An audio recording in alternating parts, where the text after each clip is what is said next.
President Biden is considering a move that would give millions of dollars to the Census Bureau to collect data on gender identity. Jason Rantz with me. Jason, do you have a problem with that?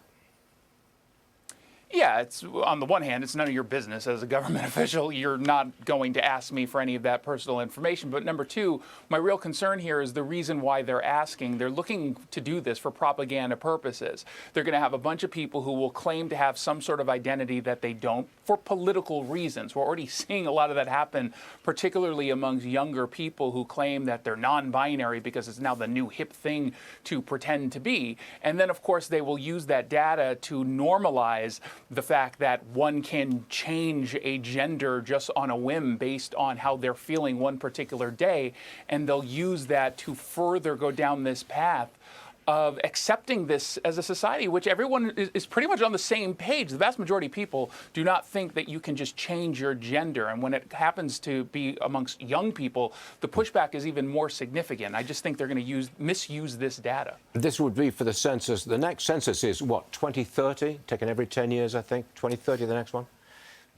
Well, they're doing it as part of their American household survey, so it would happen a little bit sooner than that. That at least is what the current talk is. Whether they do it, we'll see. Okay.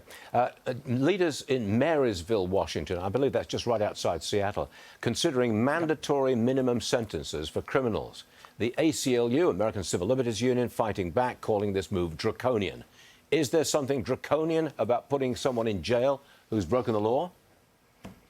No, I know. It's like we want to criminalize criminal behavior, but in this case, we're talking about prolific offenders who are driven by their addiction. And the one thing that they'll get with a 30-day sentence after they've been caught 3 times breaking the law is they get detox. They actually get drug treatment and a social worker to work with them in jail. The ACLU wants to pretend that this is going to be disruptive to their lives. These folks are homeless. These folks are committing crimes. Their lives are already disruptive. This is actually going to help them. But the ACLU doesn't like that. So you're not supposed to do that. No, they don't. Does the ACLU want to put anybody in prison? No, I believe that generally speaking, they're abolitionist groups. I think when it comes to like mass murder and serial killers, sure, they'll take that position because it'd be too controversial, I guess. But outside of that, they believe that the system is inherently racist, that it's a broken system that needs to be dismantled. And so they just don't back it. And what we've seen over the course of the last several years, the ACLU across the country has gone so far to the left. Yeah. Frankly, they're unrecognizable. That's true. One more for you. Seattle has pulled the plug on a program that addressed homelessness. They pulled the plug just 2 years after this program was started. So tell me, what went wrong?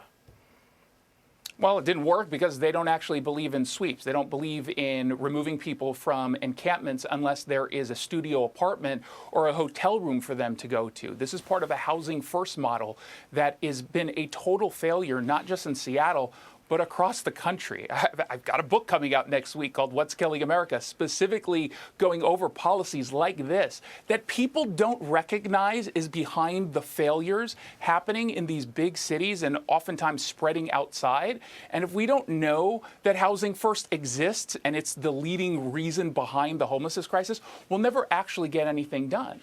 You got that right. Jason Rantz, thanks for being with us as usual. I'm sure we'll see you again real soon. Thanks very much indeed.